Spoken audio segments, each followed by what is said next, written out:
It's your hour. It's my hour. It's our hour. It's the Bauer Hour. It's your hour. It's my hour. It's our hour. It's the Bauer Hour. It's your hour. It's my hour. Is that the intro song? It's our hour. It's the Bauer Hour. I'm sorry, I haven't even watched an episode. come on, I mean, really? no offense, I just don't watch podcasts. I'm not a podcast person. Yeah, you go on podcasts, I guess. Yeah, I try to. Yeah, making my rounds. You don't listen to any podcast? I have never gotten into a podcast. Never listened to a podcast. I Wow, think I tried the that's Joe Rogan surprising. one once, and I just couldn't get into it. Yeah, his are long, so they can be tough. I go through phases with just listening to music and then like audiobooks, but podcasts aren't really my thing. Podcasts and audiobooks, I mean, they kind of run in the same direction. Yeah. Katie, my wife, is really big into podcasts. She actually, one of her podcasts just came to Minneapolis and they had a show at the Orpheum Theater. And she went there last night with her friends. And I was so shocked. It's like a sellout crowd, like thousands of girls. Katie said every girl there looked exactly the same. She said they went out for drinks beforehand and the bartenders were like, what the heck is going on? Why does everybody look the same? What's going on downtown Minneapolis right now? And there was a podcast doing a special in Minneapolis. They're called the Giggly Squad. And just thousands of girls are excited about the Giggly Squad. Thousands of girls are excited. And I don't know what they talk about. It sounds like they just like gossip about life changes, body changes, men probably complain about their husbands. And yeah. Well, we got a 50-50 demographic on the Bauer Hour. We got half women, half men. Yeah. And there's a few hundred listeners for every episode. So you're curious talking to the masses. Curious if anybody out there has heard of the Giggly Squad or if anybody went to the special last night. I think that's a pretty big podcast. I've heard of them before. Yeah. They might have been affiliated with Barstool at one point, but maybe. I'm not exactly sure. But anyways, welcome in. Thank you. Thanks for having me. Yes, you're welcome. Very excited. This is John's second time being on the podcast. The first time was audio only. We were up at Big Water Cabins, just kind of shooting the shit. Yeah. Hanging out. Talking about life. We talked a lot about football and kind of your background and real all that estate, stuff. how we got into the partnership at Big Water a little bit and what we were doing at the cabin. I think we were doing some fixing up there. There's always something to do up there. Always trying to make it better. So that must have been like a year ago or so. Was it last winter? It was in the winter. Yeah, it might have been less than a year ago. Yeah, maybe like 8-10 months. So since the last time you've been on, you've been pretty busy. Yeah. Working on some pretty cool stuff. Been very busy. And I think I was working on it at the time of our podcast, and I don't even think I told you about it when we were together. I may have laid some breadcrumbs, but now we're fully launched, and I'm excited to share what I've been working on with the world. So, all right. So I'm an alien. I come to Earth. Explain MiniStays to me. So MiniStays is a booking platform similar to Airbnb. I'm sure everybody out there is familiar with Airbnb, but MiniStays focuses on stays that are longer than 30 days. So there's, I don't know how many of your listeners are, have maybe needed something for 30 days or longer, but there is a large market out there for people, and our largest markets are like travel nurses, corporate travelers, people relocating, people that have been displaced due fires in their home, floods, and they need a place to stay, snowbirds, digital nomads. So we accommodate to a large variety of different kinds of travelers. So that's kind of, in a nutshell, we provide housing for stays 30 days or longer. And there's not really a platform out there that specializes in what we call midterm rentals. Midterm rentals are anything that are from 1 to 12 months, furnished rentals, versus like short-term rentals or anything under 30 days, which you would find more on Airbnb, or long-term leases, which are 12 months or longer, and they're typically unfurnished. Yeah. Okay. So why? I mean, why doesn't Airbnb do this? I guess. Well, or do they?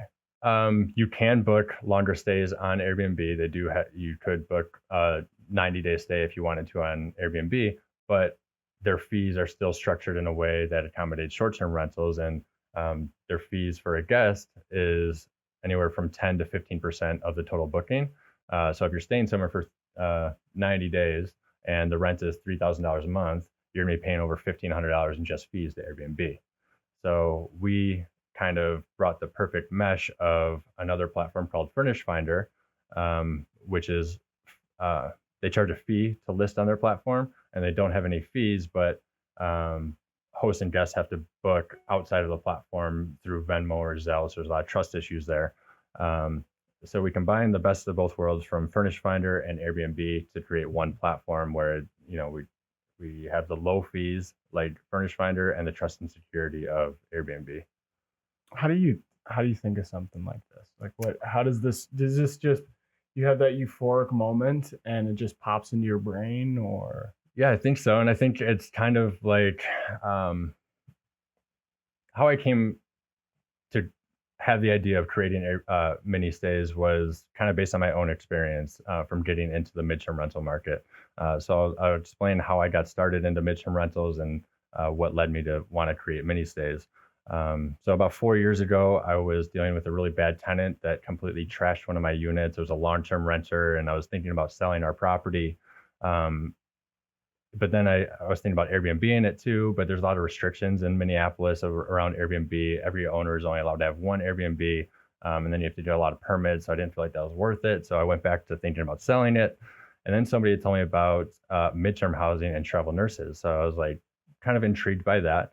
And I didn't know where to list my property. And somebody had told me about Furnish Finder. So I decided to give it a shot. I listed my property on Furnish Finder. When I went to the site, I was like, kind of taken back, like, really, this is where people are listing their properties? Because when I went there, it seemed very outdated. It didn't seem like a very trustworthy platform, but I gave it a shot, listed it on there. And within a week, I found a tenant. It was a travel nurse, and she stayed there for 3 months, took amazing care of the property. And I was hooked on midterm rentals. I was getting more rent than I was as a long-term renter.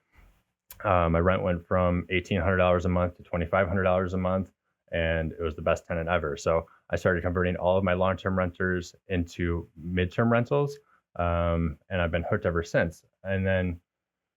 But the reason why I felt there was a need for a platform dedicated to midterm rentals that had everything that Airbnb had was it was really hard to coordinate bookings through Furnish Finder because they don't have direct bookings on their site.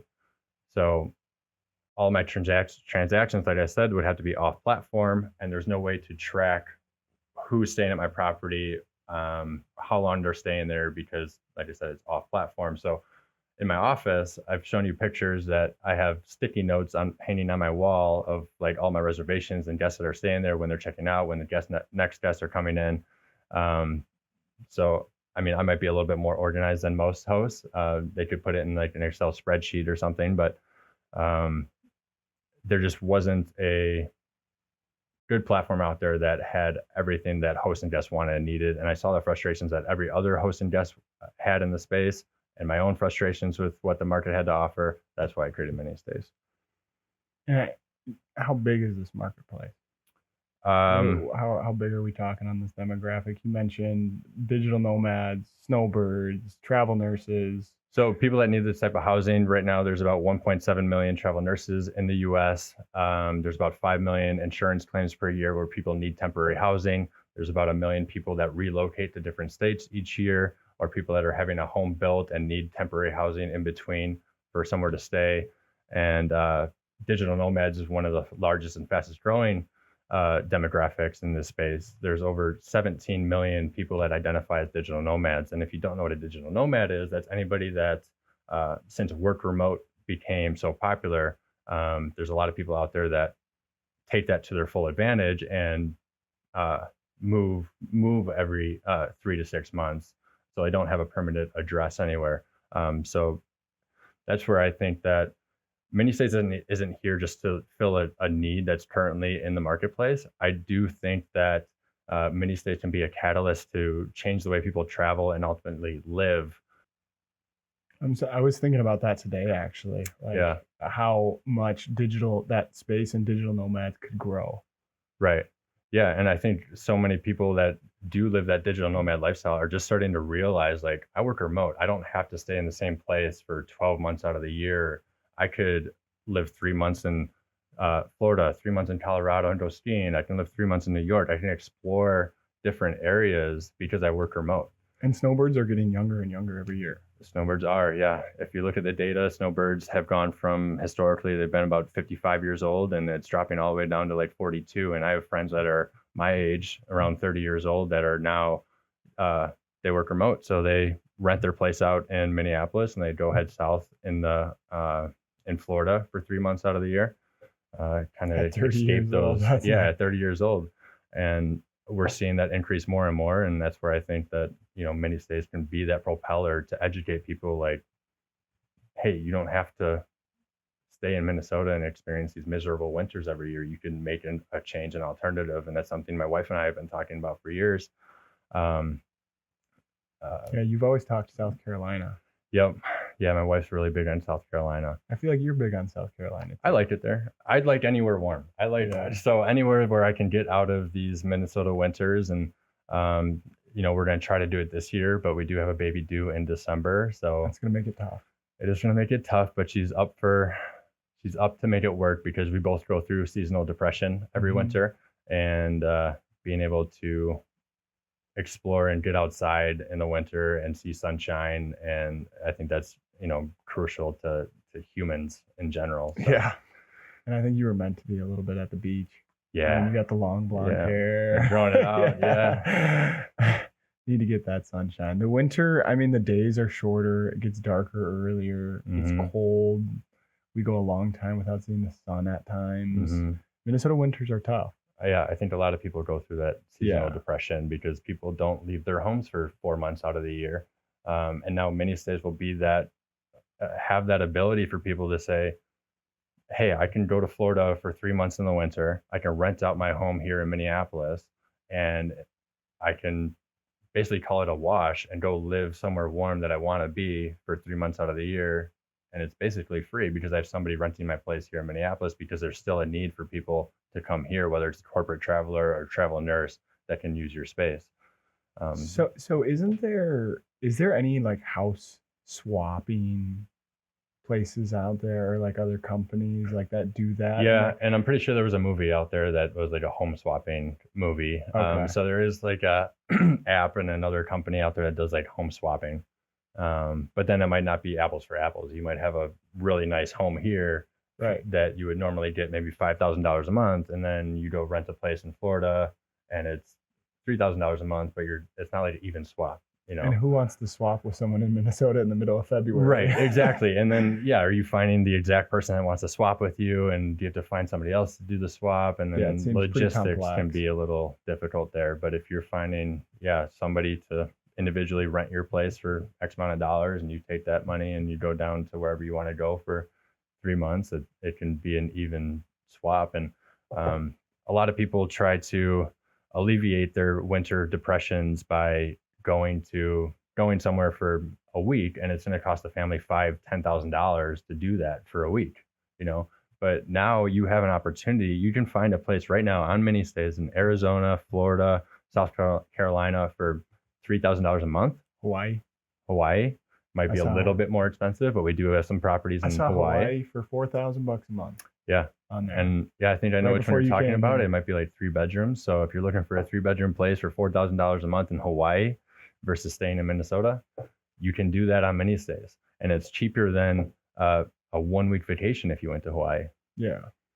So that's so interesting how that works. And on Airbnb, you would end up paying, you said 10 to 15%. So on a $4,000 listing, 10 to 15% would be like $400 to $600. Yeah, $400 to $600. And on MiniStays, it would be On Minnestays, the 50? fee is about 2 200? to 3%. So yeah, your fee would be about $200. Okay. Compared to $600. Yeah. It's a pretty big difference. And Mhm. I think everyone's down to save Yeah. $400. Yeah. And then, I mean, that compounds too, because our average stay on Minnestays right now is about 105 days, because we do have a lot of people that have extended stays, work contracts, etc. So if you're staying for 3 months, that $600 will turn into $1,800. But then the Minnestays fee is still only $600. So you're saving over $1,000 by booking on Minnestays versus Airbnb. And this, like, you kind of just started going public with this, like, Yeah. last week or so. But Mhm. when did you start working on it? So I started working on Minnestays in November of last year, so November 2023, and we've been building the website for that launch, working with developers, going through the whole legal process of everything, um, and really making sure that we have a solid product to go to market with. So right now we've been officially launched for about only a week. But excitement in the space, midterm rentals, the midterm rental community has been very excited about what we have to offer and bring to the market, because everybody has seen a need for this. So feedback so far has been great. We have about almost 600 properties on the platform so far, and yeah, so You guys, I mean, it was obvious you guys were pretty quick to help too with the hurricane stuff. yeah, and we saw that as a really big initiative to get out and start helping people, because these hurricanes happen. People didn't know where to go. They didn't know where to live anymore, and a lot of them are staying in shelters where there's 100 people in a gymnasium sleeping on cots, shared bathrooms, shared showers, and we weren't quite ready, marketing wise, to get out and launch yet. But the platform was ready, and we couldn't let this pass us by of having this opportunity to help so many people. And we've actually started a GoFundMe to place some of these people in housing that are waiting on the government to step in and do something, because they're still living in these shelters. So we started GoFundMe, and we've actually been able to connect a few of those people with hosts in the area and pay for their housing on Minnestays' behalf. So that's been a really exciting process or experience journey for us. What kind of people have you been helping?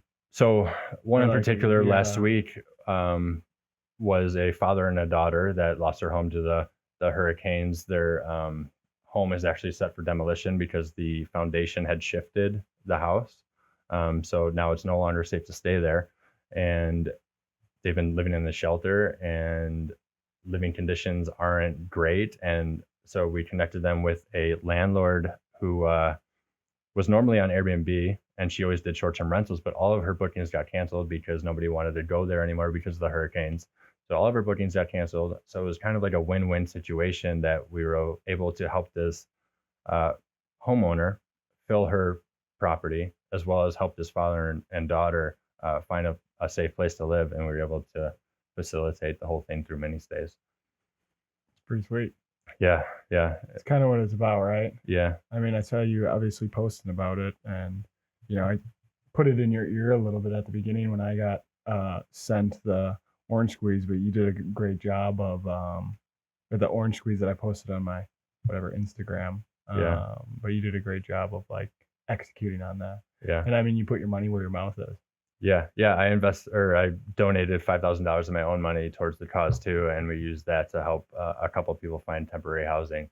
Yeah. So it's I always knew that Minnestays would have this capability to help people in these situations, like the fires that happened in Hawaii. There were hundreds of thousands of people that lost their homes there. The floods of even going back as far as like Katrina or the Houston flood, or the hurricane that hit Fort Myers last year, and then they got hit again this year. So every year there seems to be catastrophic events where people are desperate for housing and they don't really know where to look. So I always knew that Minnestays would be able to make a difference in that area. I just didn't know it would happen this soon, and I was grateful that you kind of gave us that push, because we weren't like I said, we weren't really 100% ready, like I said, just marketing wise to go out, but we couldn't pass up on this opportunity because there were so many people that needed what we had to offer. And it happened so often, these catastrophic events, and insurance companies in these places like Florida, South Carolina, North Carolina are just they get trashed too. I mean, they get wiped Yeah. clean on Right. money. Yeah. Like there was something, I think it was $11 billion they were going to end up paying out, and there's a Yeah. lot of people that don't end up getting any checks.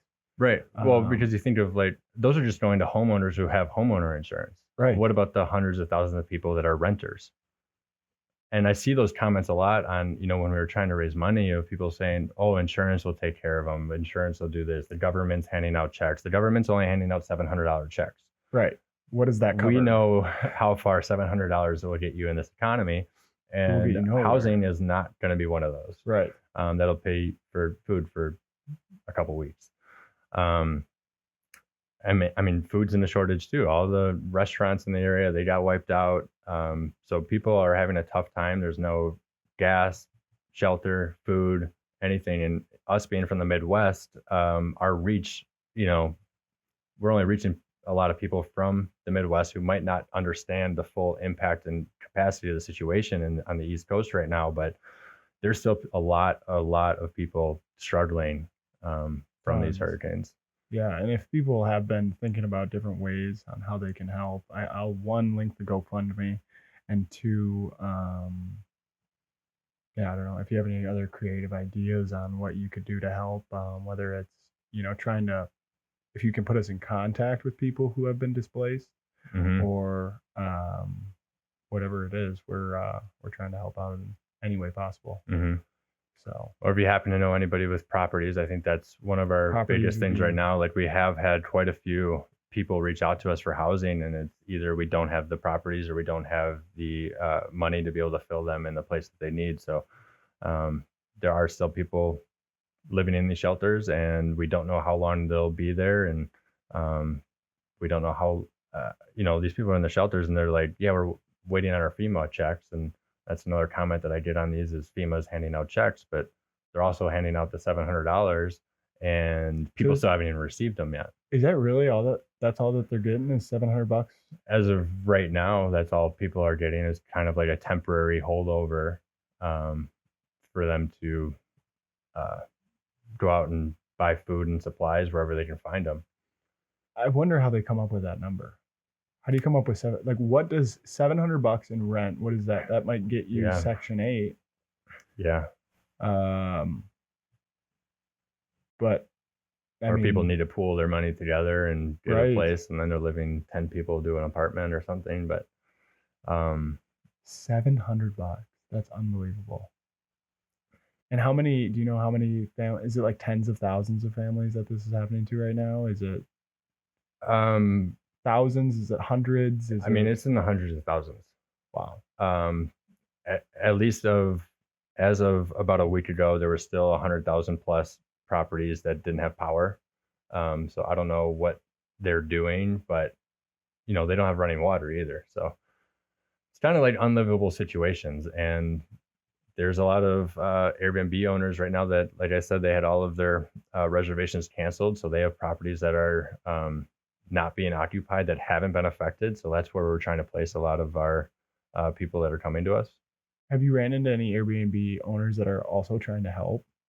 Like that are willing to give up their properties to people in need? And I've seen some people that have been offering up their places to stay for free. That's what I'm saying. Yeah. Mm-hmm. That's cool. Yeah. So that's been really cool to see too. Yeah. But then obviously a lot of people buy their properties to make a profit or make money at least, help offset some expenses. So there's some people that can and are willing to do that. There's some people that just can't because, their own circumstances. Yeah. It's good that you're helping. It's good that we're helping, I guess. Yeah. You did a lot of the work, but I could just kind of put it in your ear. Yeah. Well, I couldn't do it without, as much as,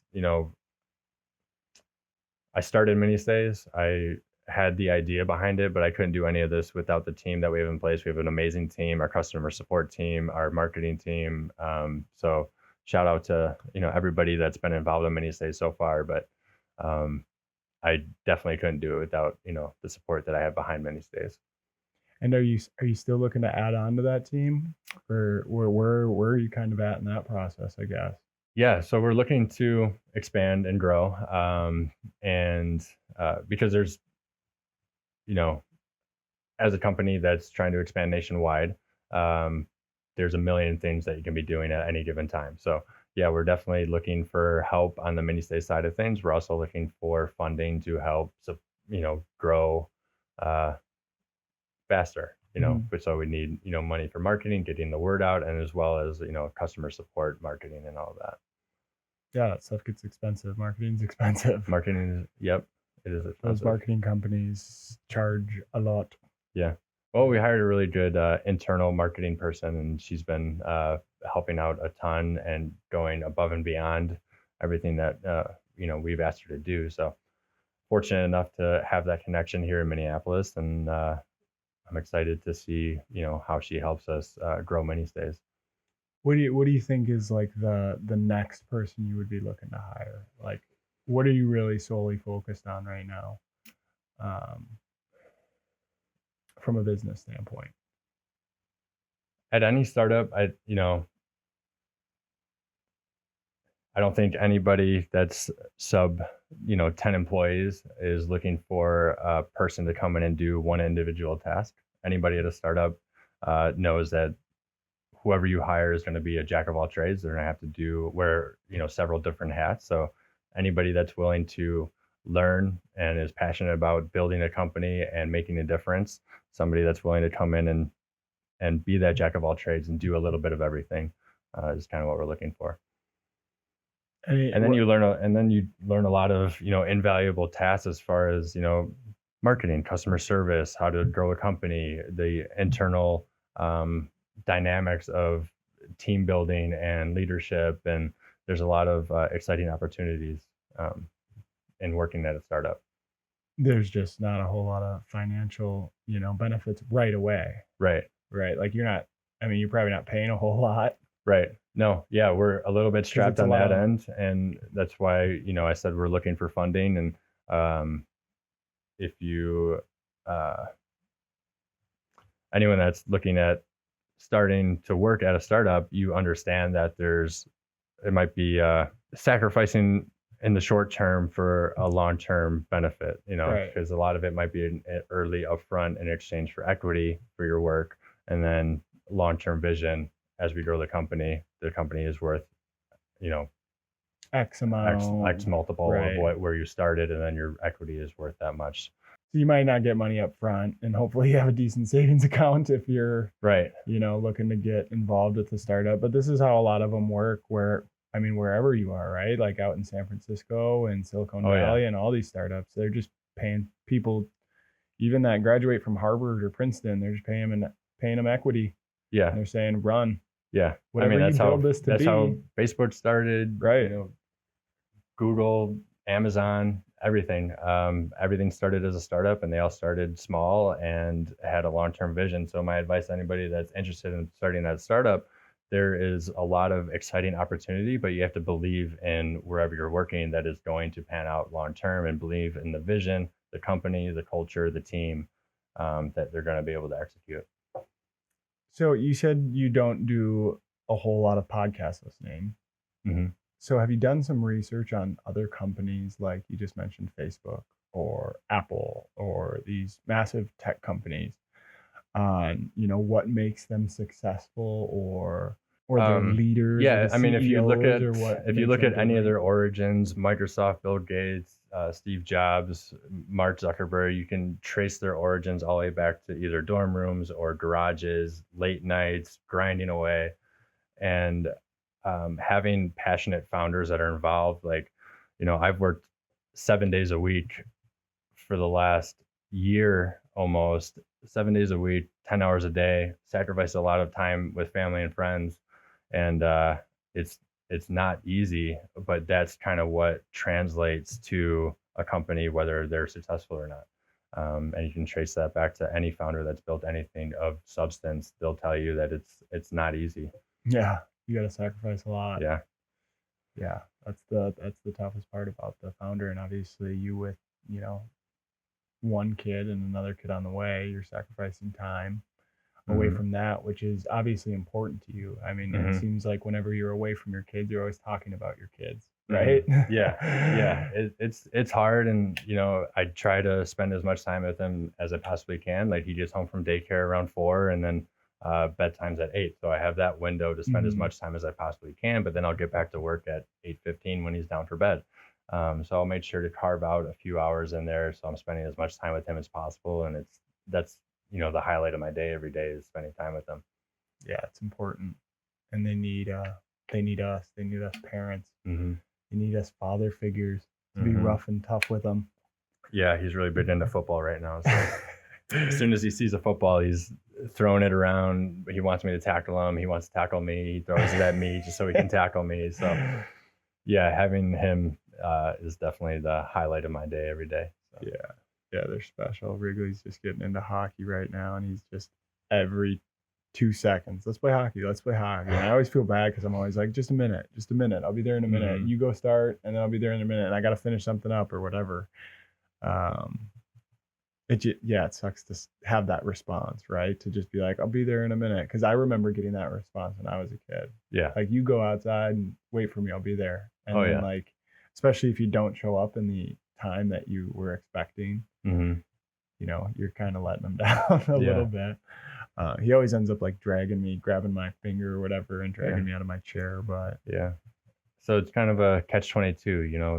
You want to spend as much time with them as you can, but you also are a provider, and we have to provide for them the best we can. So there are some give and take of, I really want to spend some time. I really want to spend that time with you, but I have to do things for us, for like our long term, and give everybody a better life. Because when I was growing up, similar to you, I got that response from my dad, who would come home from work at 5 o'clock, and then he would go right to his home office from 5 to 8, and I didn't see him a lot, during that time. yeah, But I knew that he did it for the greater good of our entire family, and I can't complain about the life that he was able to provide for us. And it turned out okay. You were yeah. pretty good at sports still. Yeah.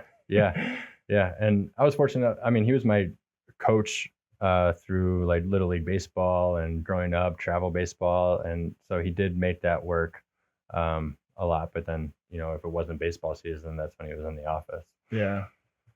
Yeah, it's parenthood is just a crazy thing in general. You learn something new every single day. I guess I'm not a CEO founder of a tech startup. I am CEO founder of Bauer Hour Media. Same thing. Yeah, right. We're a little slower than a tech startup's pace, but we're making our way. I mean, like you're talking about, how much you're working. Like, are you just doing anything and everything, or like, I mean, you prepare for a year, right? Like, what are you doing in that year? Is it a lot of tech? Is it working hands-on with our developers, tweaks, bugs, testing, finding more bugs, sending more tweaks to our developers? We want to make sure this website is perfect and everything functions accordingly. And with tech, it's there's always something, and a website is never ending. So there's still a million features that we want to add to MiniStays. So it's not done. Tech is never done. Websites are never done. So there's always ways that you can improve. So finding that, and then tech is kind of a beast of its own, and you make one correction on a website and then another thing breaks, and then you got to find that bug and fix it. And so it's never ending cycle of finding bugs, making tweaks, making feature ads, but then marketing too. So building out our entire blog. We have like 50 blog posts on the website. So, creating all of those, getting our marketing set up, getting our customer support team set up. There's just a million things to do every day. And then now, since we've launched and reaching out to hosts to list their property on MiniStays, educating the market on MiniStays. So that's another thing, is educating people on what MiniStays is. We're a new company. Nobody knows who we are. So we have to educate the market on what makes us different, what makes us better than our competitors. And it's a never-ending grind. So you talked a little bit earlier about MiniStays being this catalyst into this digital nomad world where people can go from place to place whenever, wherever, right? Mm-hmm. Like, is that kind of where you see the branding of MiniStays? Is kind of like more in that like getaway type of vibe, or is it more like are you saying more? Is it more for like a leisure travel, people that want to use it versus people that need to use it? Yeah. Or like, so I think we're going to be between? I think it's a in between. We're going to be a good mix. There's a million different types of travelers out there with different budgets. So we encourage anybody we have properties on MiniStays that go for 25 grand a month. Right. But then there's also, not everybody can afford that. But we do tailor to lawyers, doctors, tech startup, or tech entrepreneurs. Athletes are another big one, because, professional athletes, they don't want to get locked into, they don't want to buy a home because they don't know how long they're going to be there or if they're going to get traded. So we have a lot of athletes that could find benefit in something like MiniStays where they can do a 6-month lease and, they could do it month to month and make that work for them. So, but then on the other side of things, travel nurses, they have a strict budget where they have to go by. So we have a lot of properties on our platform that might be $1,500 a month. And there's a lot of people that gravitate towards that end of the spectrum too. So we market to anybody that needs a monthly rental, like a travel nurse, or people that want a monthly rental, like a Snowbird or a digital nomad. All right. Well, from like you said you were also doing some fundraising, raising money, I guess. What's kind of that process like? Are you just putting together a slideshow and pitching people with money, or like, are you talking to friends and family? Like, so I know there's like different rounds and kind of how you go about it, but yeah. So, and I don't know how much you can disclose. Full disclosure, in this stage of funding, I'm not really allowed to publicly advertise that we're raising money. So it needs to be kind of behind closed doors, and I don't know if I'm even breaking some rules, even exposing that we are raising money. Rules, we can cut it. Yeah. Per my lawyer, he said, don't make any public posts that you're raising money, and don't. Why is that? Is that because it's crowdfunding? Yeah, because then it's considered crowdfunding or kind of like a public investment announcement, and then it gets treated differently than a private funding round. Interesting. Yeah, you have to file things differently. It's a lot more complicated. There's okay. We'll have to talk to my lawyer. Yeah. Well, we won't put any of that in. But then it's gonna cost a few $100. Lawyers are probably a few $100 per email. Yeah. So you're all in on this. This is your full-time job. Are you you're not a realtor anymore? This is 100% of your time. You're not making any money right now. I am not making any money. I've invested a lot of my own money into starting MiniStays. So I've taken a lot of sacrifices. My wife has made a lot of sacrifices in helping me chase this dream and this vision. She believes in it. She supports it. So I'm very grateful for that. So as of about November of last year, I completely put my real estate career aside. I had a pretty successful, from a realtor standpoint, business going. I was also buying properties to turn into rentals, and that was giving me some cash flow and a nice retirement plan. But I put all of that on hold to chase this dream and chase MiniStays. So I've invested a lot of my own money. I haven't really been making any money. So yeah, it's been kind of a stressful ride, but I believe in it 100%. So it must have been one of those things where this is such a need. Yeah. In the marketplace. Yeah, I wouldn't be doing it. I have to drop everything and do this.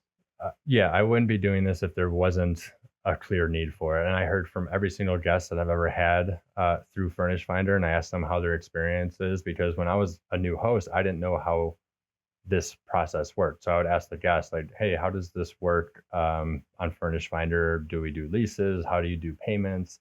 And they said, well, yeah, Furnish Finder isn't really a great platform, but it's the best place to find housing and message hosts and see if their housing is available. And a lot of times they have to message like 20, 30 different hosts because their calendars aren't updated, and because payments aren't done on the platform. So calendars don't automatically update, right? So hosts have to manually update them, which a lot of times they forget. So guests have to reach out to 20, 30 different hosts and then find a reliable host on there. It just makes it really difficult. So I heard this from every single guest that I've had, and then I hear the frustrations on the same with other hosts that I've networked with. And it just seemed like everybody was waiting for something better to come along. And instead of waiting, I decided I got to do something because of my own personal frustration. So I made MiniStays in a way that hosts and guests, I have everything in MiniStays that hosts and guests want and need in a platform, from my own experience and hearing what other people have said. Wow. What else? Anything else that you need to tell the people? Anything else that's on your mind? I mean, it's obviously a sweet concept. Like, I think that anyone who's listening from the ages of 20 to 70 are like, especially if you don't have kids, or if you do and your kids are all out of the house, like, oh, I could kind of use that. Yeah. You don't own a property in Florida. And I think that light bulb is going off in a lot of people's heads of, like we've talked about, I work remote. Why would I sign a year lease in New York City and experience these cold winters when I can go travel around? And snowbirds are getting younger and younger, and the rise of digital nomads, and midterm rentals is the fastest growing segment in real estate, growing at a clip of 17% year over year of people needing stays longer than 30 days. And I mean, even Airbnb, they came out and said that stays 30 days or longer is their fastest growing segment in their entire business. So it is on their radar. They do know that this is a growing market. They're just not doing a great job of accommodating for it. And I just don't think there is a way for them to do so because they have their fee structure and they can't change their entire business model to accommodate one sector. They're doing a great job at short-term rentals, and that's what they're trying to expand on the most. What about people getting pulled back to the office? Do you think that'll put a lodge in this marketplace at all? There are quite a few companies that are doing that. Yeah. Katie's company is 3M. They're making people go back to the office 3 days a week. I don't think so, because you think that people will continue to fight against it? I think people are continuing to fight against it. And even like Katie's situation, the company said that they're going to start implementing this, but then it comes down to their individual boss, and Katie's boss lives in Chicago. So her boss isn't even in Minneapolis. So how can she really enforce Katie to stay in the office? And they've had a conversation, and Katie's boss asked her how she felt about the whole coming back to the office thing, and Katie's pregnant, so they're not going to make her do it right away. And then even when Katie comes back from leave, they said, we'll see. And she's she's 8 months they're going to be pregnant. flexible because, like I said, her boss isn't coming back to the office. And I think younger people especially are just so used to not going to the office. None of them are, if they apply to a job and they say, if you come to the office, they kind of just look for the next job. So if you're making people come to the office, oh no, It's all good. So if companies are making people come back to the office, they're probably losing a large percentage of their talent pool. Yeah. Do that. Good call. Let it ride. It'll dry out. It'll dry out. I think it's a competitive advantage for a lot of companies to let their employees work remote. So a lot of these digital nomads, they are between the ages of like 23 and 29 before they start a family, get married, and have kids. Because now when people are graduating, they're finding these work remote jobs, and a lot of their friends are, as soon as they graduate, they're living all over the country, right? Yeah. So these people want to go and travel and visit their friends. So if they can do that 2-3 months at a time, and they work remote, like all of these friend groups work remote, and they can all go travel together, still have roommates.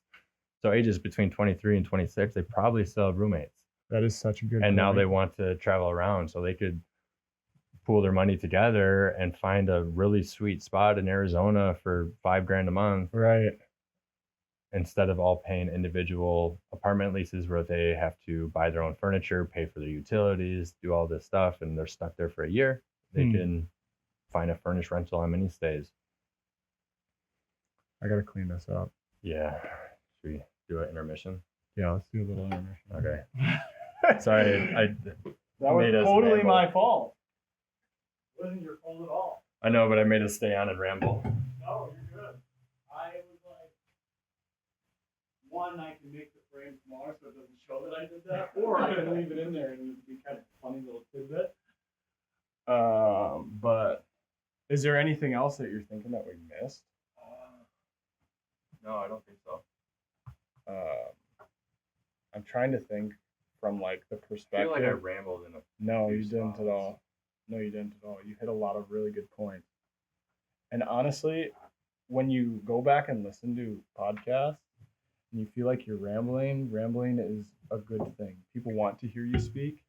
People don't necessarily want to hear like an unedited version versus Right. like a scripted version. Yes, 100%. And this whole thing obviously is not scripted.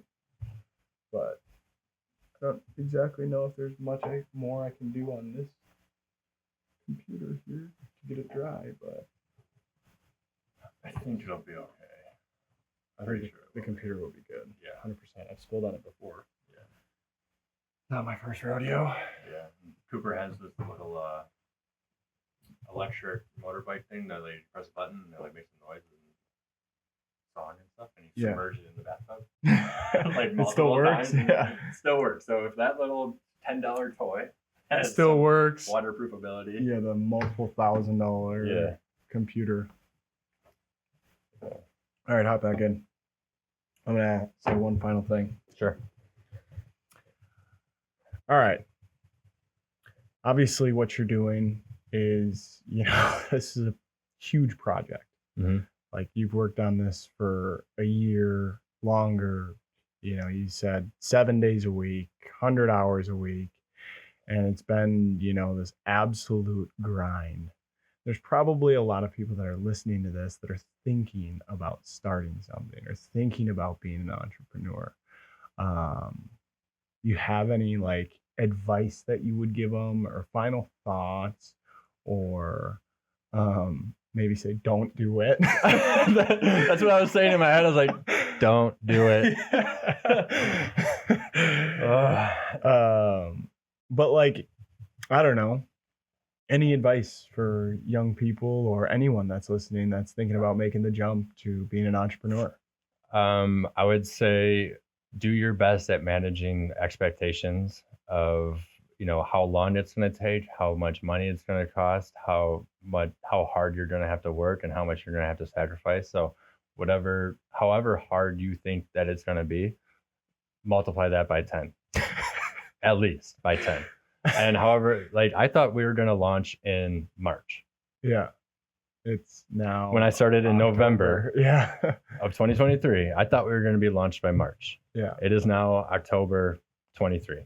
But obviously that's tech, so it's a little bit different Yeah. than what some people might Totally be different than doing, starting but- like a business. right.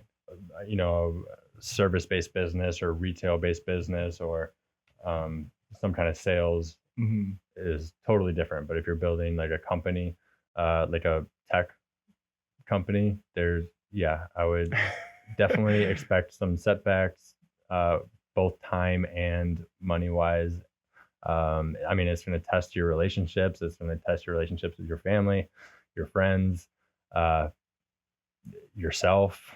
You're just gonna get punched in the gut over Yeah. and over and over and over It is and a over. grind. Yeah. So if somebody tells you, starting a company is easy and totally worth it, go do it. I'm letting you know now it's not. They're probably lying. I'm Yeah. thinking of that. They're trying to sell you something. They're trying to sell you a course. Right. I keep thinking of that sound on TikTok and Instagram that's like, yeah, I wanted to get out of corporate America, so I started my own business because I didn't want to work as much. So I started my own business, and now that's all I do. Right. Yeah. Yeah. And it's probably all I you wanted think to about. Get out of this 9 to 5 so I can do my own thing, and now I'm working 100 hours a week. Yeah. So there's a give and take, and people might say, well, you made it sound terrible. Like, is it worth it? it's worth it in a sense that if I didn't do it, I'd be regretting not doing it for my entire life. And it's because worth to I live see with this regrets. opportunity, and I had this idea for, I got into midterm rentals about 4 years ago. I had started having this idea from the moment I got into midterm rentals, because I was like, this is all the market has to offer for this space. This is embarrassing almost, Yeah. because there's such a need for midterm rentals, and there's just not a platform that's focused on it. I couldn't believe it myself. So I just was like, I gotta do it. I have to do it, and I would regret it my entire life if I didn't do it. So that's where it's definitely worth it for me. And if I even regret not doing it sooner. There were some goals that Yeah. I wanted to hit as a realtor. Like, I became a top 2% realtor in the entire country, and that was one of the goals that I wanted to hit before I started this. And that goal held me back from starting MiniStays like a year sooner. Yeah, but it gained kind of like, gained a little bit. You Yeah. said you hit that goal, right? I hit that goal. Yeah. So it gave you a little bit more credibility as More a CEO and a founder. Mhm. So it's probably More actually credibility, more experience, more connections. right. So I don't like fully regret, hitting that and going after that goal. That was something I wanted to do for a long time. So But I mean, like, I could have started MiniStays sooner. But if I didn't do it at all, then that's where I would have been just kicking myself because somebody else might create it. in total like ambient thought where like you had the thought of MiniStays, maybe you didn't have the name, has been years now, right? So you like started the steps or the tech build in November, but this has been something that you've been just like probably dreaming about. Oh, it's been itching at forever. me. It's been itching at me for like 3 or 4 years. Yeah. Yeah. But I started it in November. Well, sweet. I mean, I love it. I've been a little bit a part of it, obviously, where I can and when I can. And it's pretty sweet. It's pretty cool to see, you learn and grow, and I feel like flourish as a person. And you've always been an entrepreneur, but I mean, this is another level of entrepreneurship. And it's sweet to see. So kudos. Thank Kudos to you. I you, appreciate dude. it. I You're doing a good appreciate the job. support, and that's the other part with this journey is like the outpouring of support that I've gotten from people in this marketplace, my family, friends. So yeah, it's been worth it in that regard too, and just the connections that I've made. And then as far as is it worth it financially? That's left to be determined. So We'll be back. We'll be on back in a in couple 3 months. years when when Airbnb buys MiniStays. Yeah. All right. Well, thanks everybody for listening. Thank you. Thanks for Thanks for having me coming on. on. Yeah. Love you too. All right. Thank you. Peace out, Bauer Hour.